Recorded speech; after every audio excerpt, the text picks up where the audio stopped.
Welcome. We're appreciative that you've decided to join us today. This is Arizona End of Life Options webinar number 2, and we'll be giving these webinars over the next couple of months. I am Marie McWhite, and I'll be your moderator today.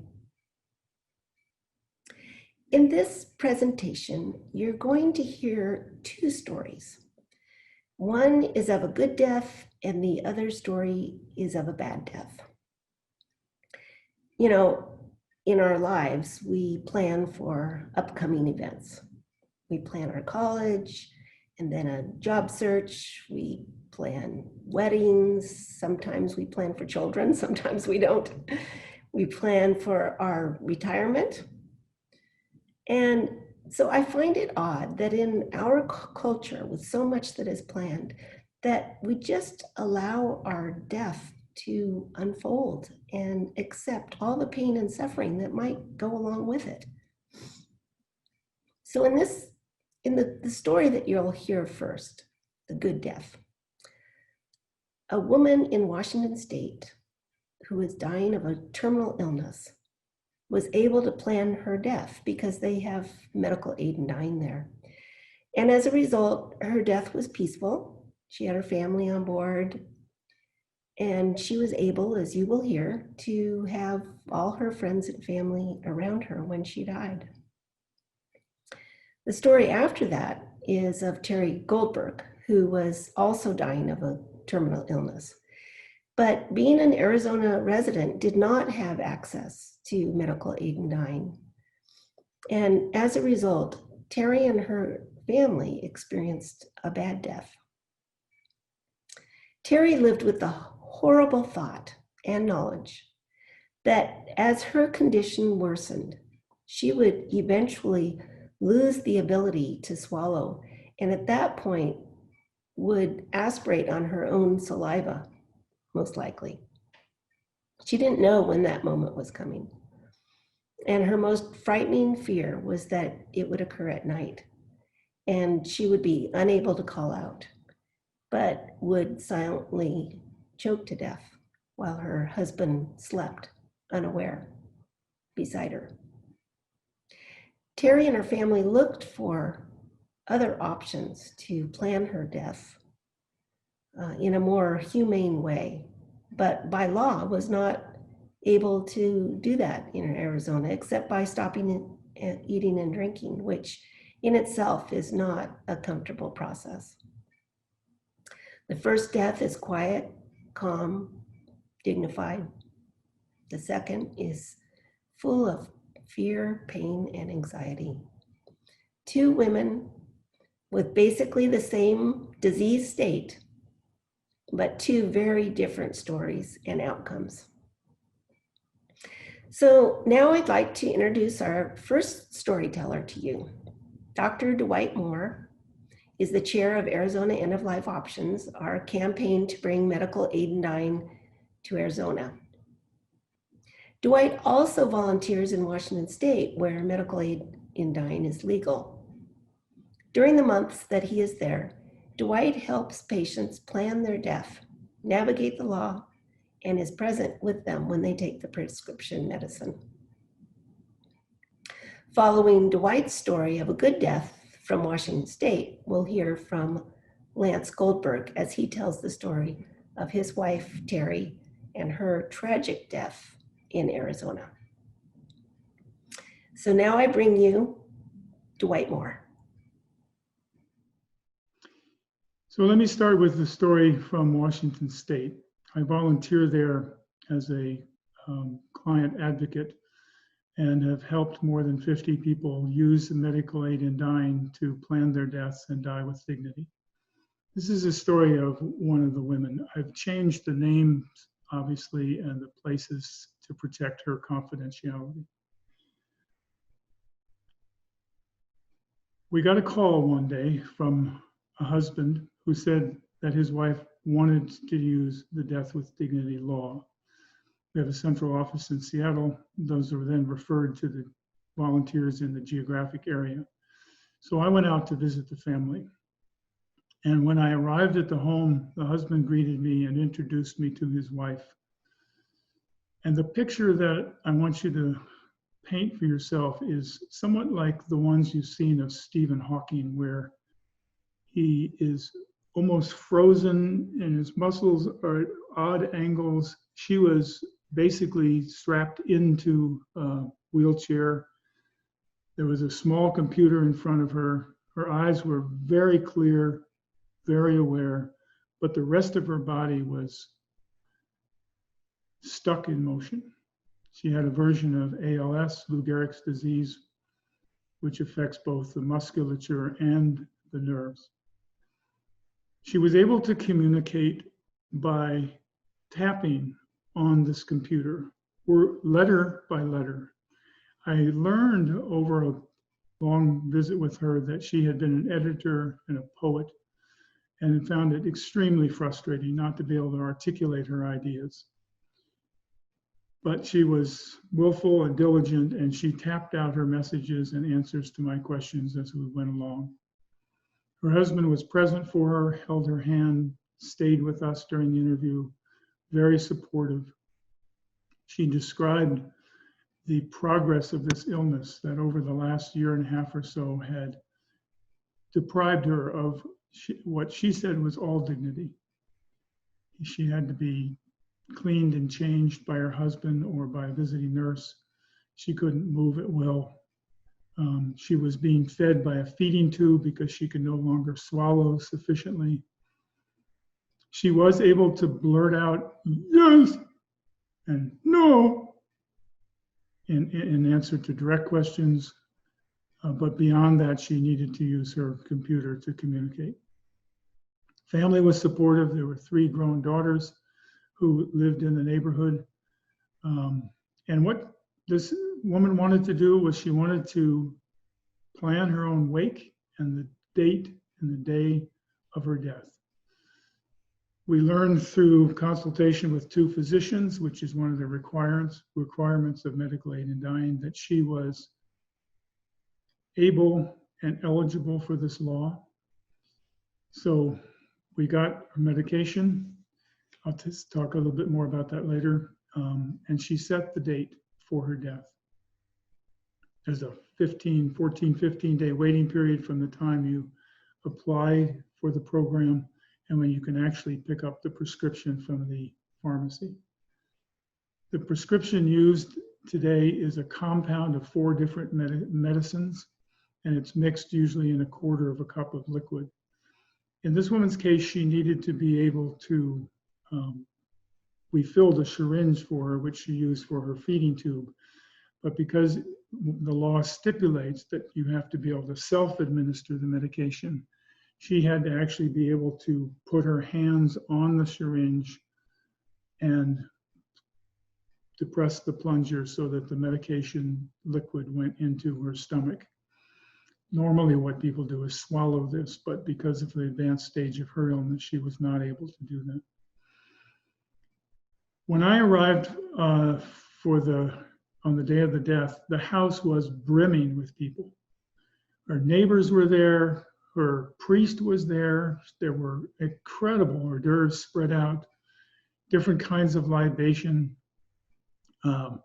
There wasn't a place in the house that one could sit down. She was surrounded by friends and family. Her 3 daughters were there. And when I asked her, she looked peaceful. She said she was ready. There was no sense of fear or anxiety for her. Interestingly, she asked her Episcopal priest to do last rites for her. I wasn't familiar with that in that particular church, but this poor guy, I felt sorry for him. He was a novice almost, or pretty new to the ministry. And he supported his parishioner, obviously, and wanted to help with her wishes. So just before she took the medication, he came over and sat by her and performed the ritual, the last rites. Everybody was quiet, listened. And afterward, then she said goodbye to everybody. After that those goodbyes, she said she was ready. We asked at that point, have you been coerced by anybody to take this medication? And we also asked, does she understand that when she takes the medication, what will happen to her? She was clear in her answers and cogent. What we are required to do, the reason we ask those questions is because we want to establish that she's mentally competent to use this medication. We had filled the syringe in the kitchen, brought it out to her, and she took both of her hands and said goodbye to her husband and slowly emptied the medication into her feeding tube. Since this is a direct route, she was asleep in, I think, probably 3 or 4 minutes, which is a little quicker than normal. And then she died within the hour, which again is a little bit quicker than the norm. Her friends were talking, there was music. She was at peace. The normal grief was apparent for her daughters and her husband and her neighbors and friends. And it was very clear that we had been able to honor her death. This is a good death. Medical aid in dying exists in 9 states in the United States and the District of Columbia. We do not have it here in Arizona, so people are not able to plan their death here. It requires, as I said, 2 doctors certifying that you have a terminal illness and that you are mentally capable of making medical decisions.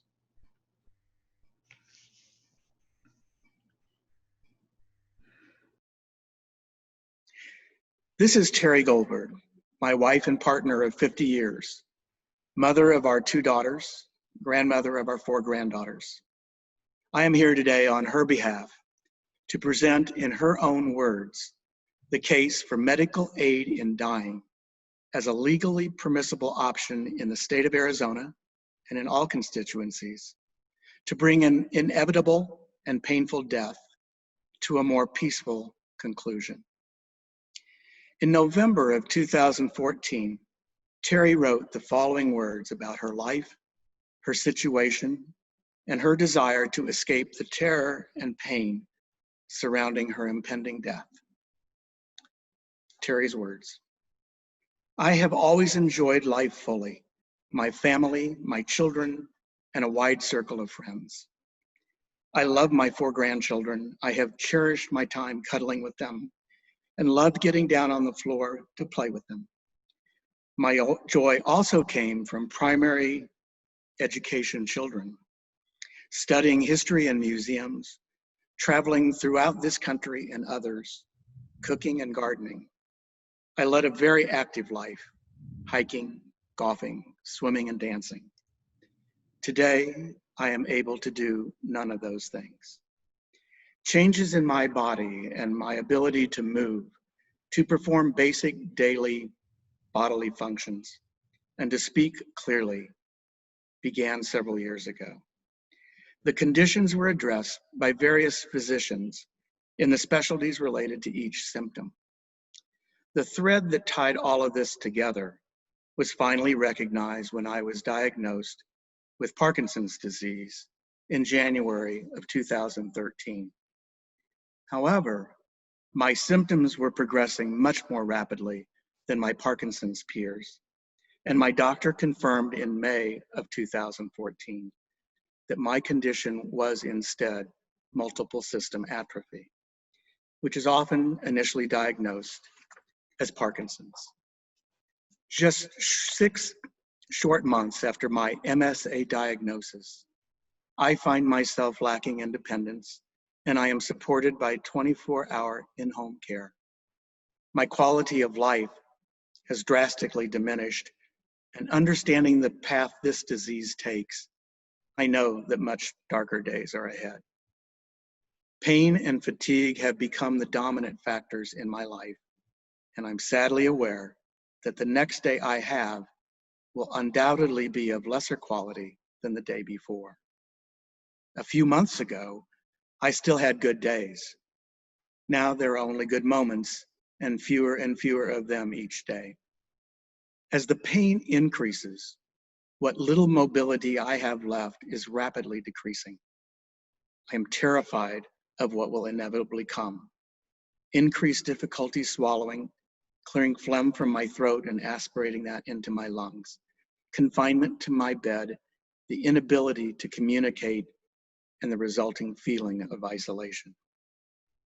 So all of this is my life today. What tomorrow will be like, I don't know, but the one thing I can count on is that it will be worse. I want to enjoy what I can of life while there is still some sort of balance between the joy I experience and the pain I endure.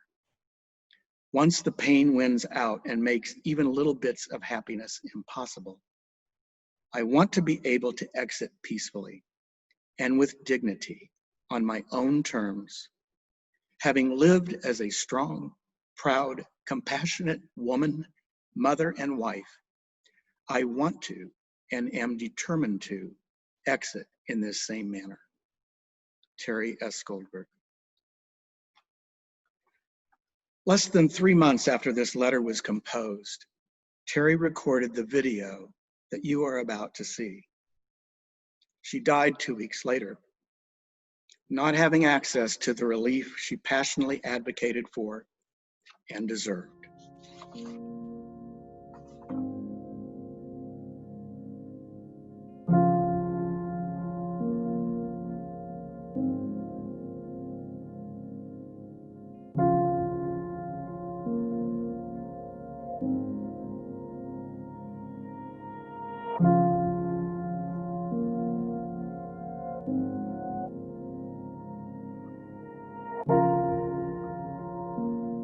I would choke and not be able to get my breath. It was really frightening.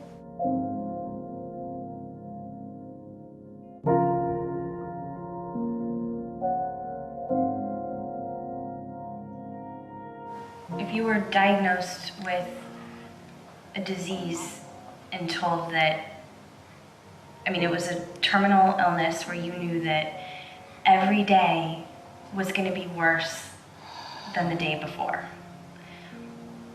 and that most likely you would die from choking, how can you judge someone for wanting to die peacefully instead of a violent, horrible death?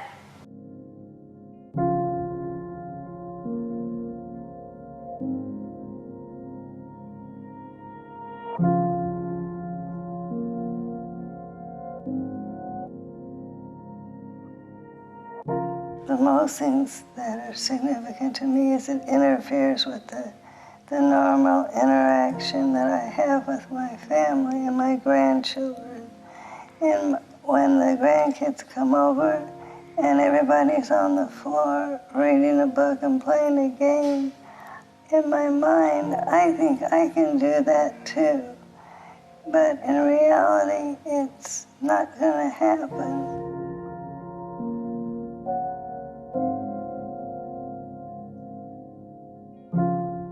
I would never, ever leave this earth unless I was in a situation like I am that is taking me only one direction, and such a frustrating, painful, continuous ordeal. That is the deal breaker for me.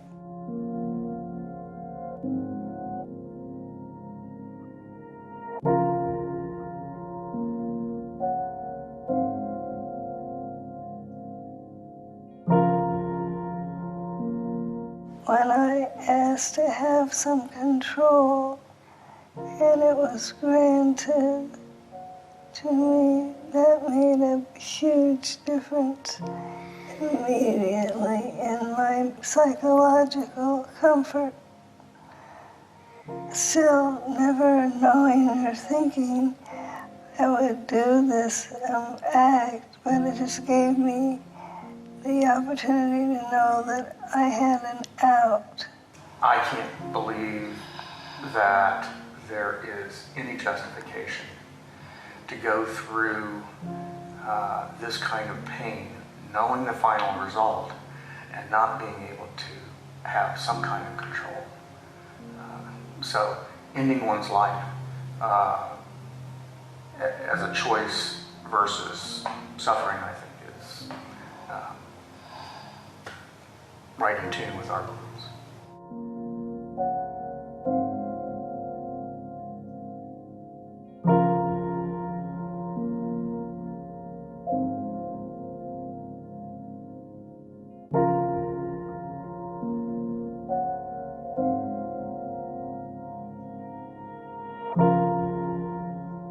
And if we knew that she had that option to be able to be guided through that process, it would have given us so much more peace.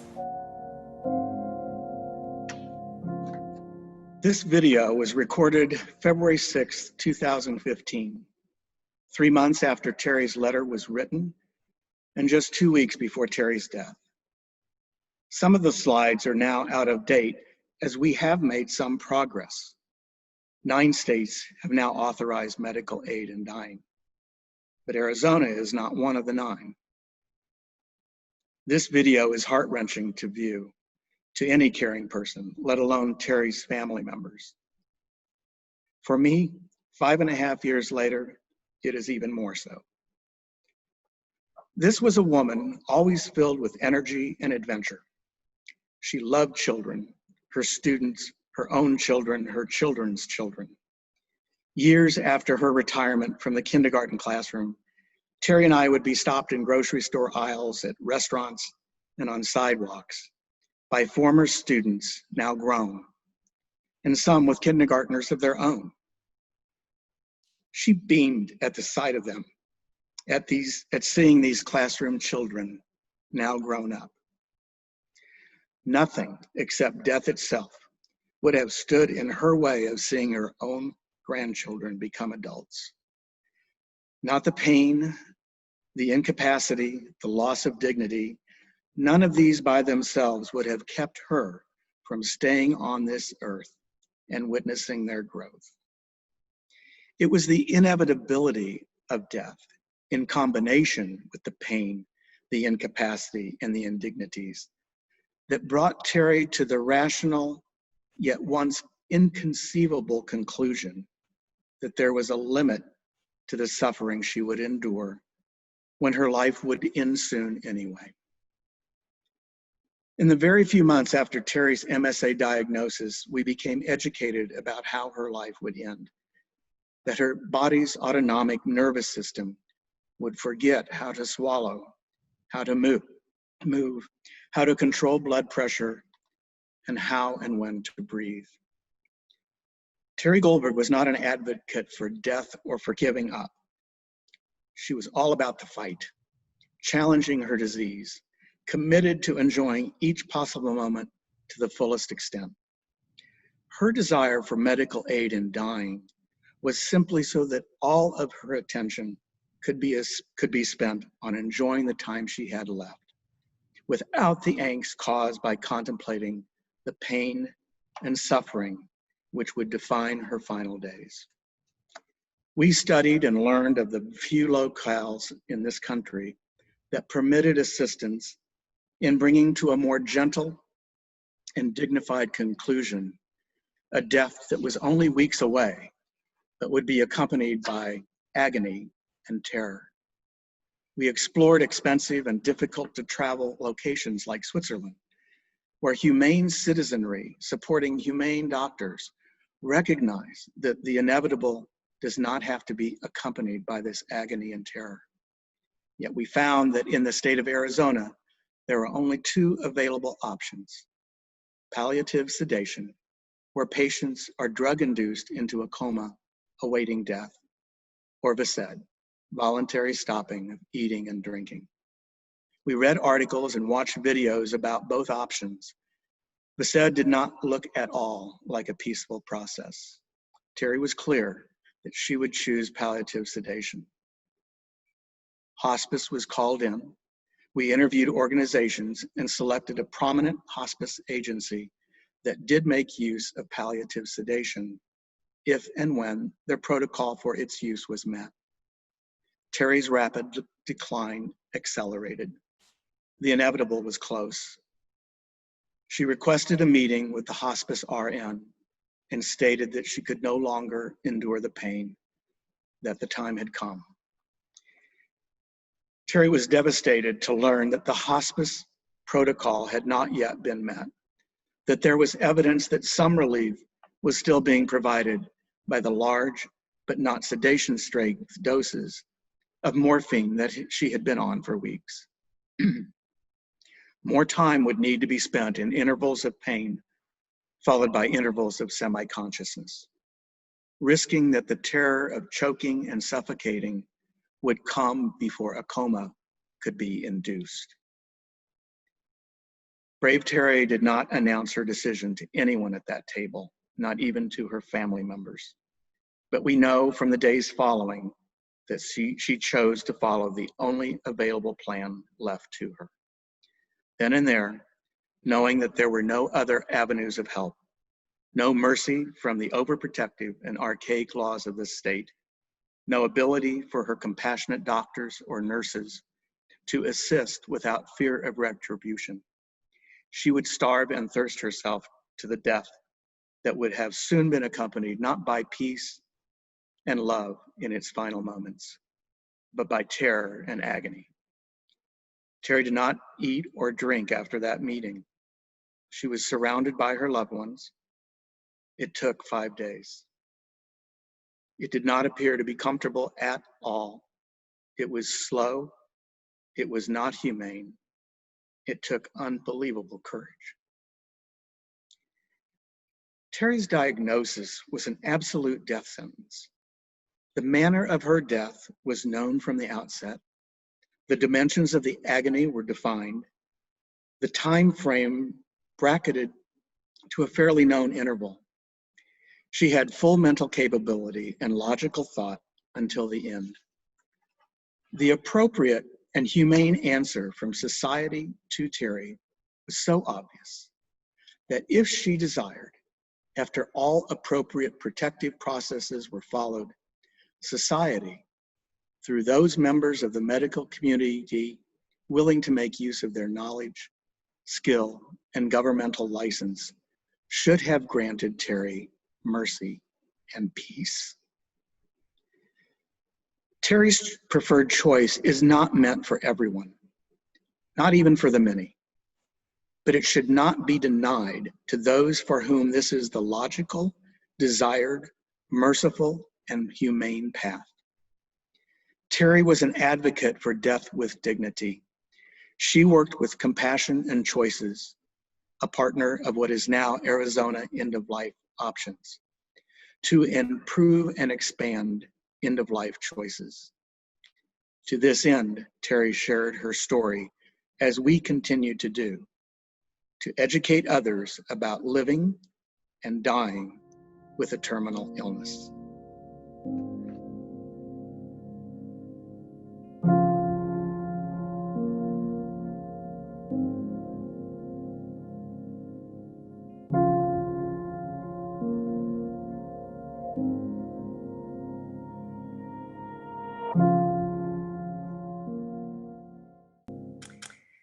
My sense after seeing Terry's story is that there are a number of tears that we share.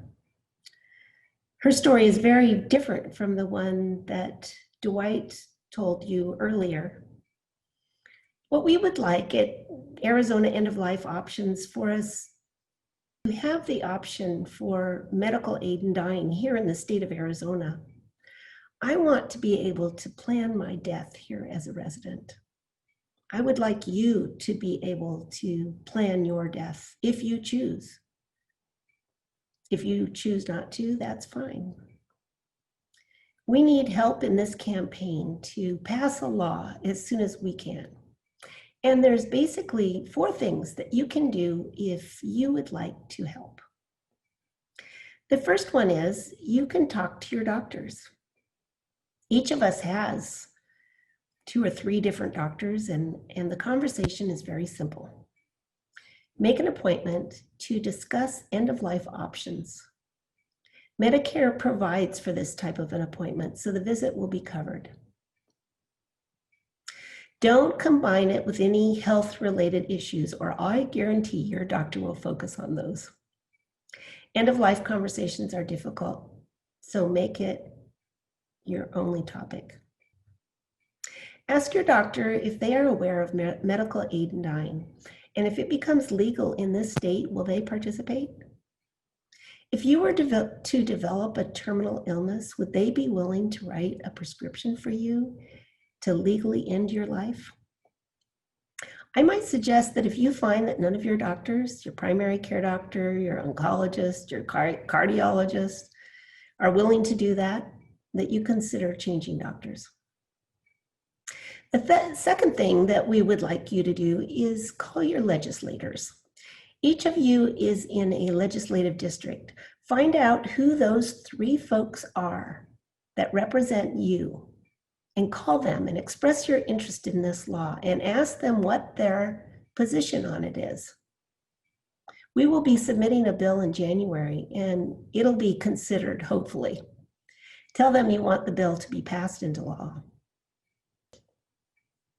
The third activity that you can do is spread the word among your friends. Have this conversation. Tell the people you know how you feel about this issue, and encourage them to consider it as well. Refer them to our website and to our webinars. And finally, we need volunteers. We have many projects in the works and more tasks than people to do them. Watch webinar 3 about our campaign to hear more about them. We do not collect money, we have no budget, but we do like good talent and good passion. So if you go on our website, you can click on the volunteer button. Find a project you like, something you're interested in, and help us. Thank you so much for your time and attention, and for listening to these 2 stories on the choice about death.